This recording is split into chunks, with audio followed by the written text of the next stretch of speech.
Hi friends, आप सभी का एक बार फिर से अलीगढ़ के एजुकेशन चैनल कैडहेल्प में स्वागत है। मैं हूं यतेंद्र और आपके लिए लाया हूं एक और नई वीडियो। तो आज की इस वीडियो में मैं आपको स्टूडेंट्स के द्वारा बनाए गए कुछ फ्रंट एलिवेशन और इंटीरियर डिज़ाइंस दिखाऊंगा। साथ ही ये डिज़ाइंस मैं आपको बनाना भी सिखाऊंगा।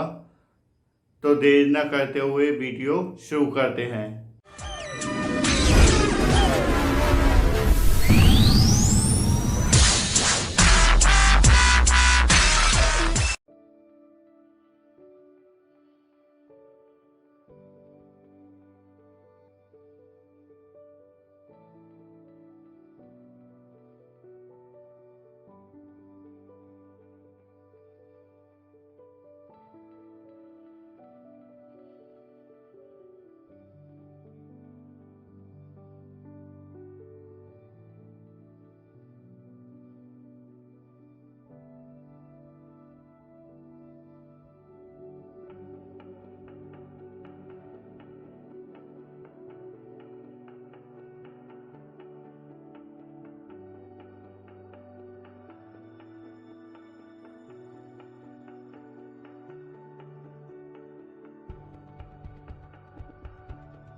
आई होप आपको ये स्टूडेंट्स के द्वारा बनाए गए डिज़ाइंस पसंद आए होंगे।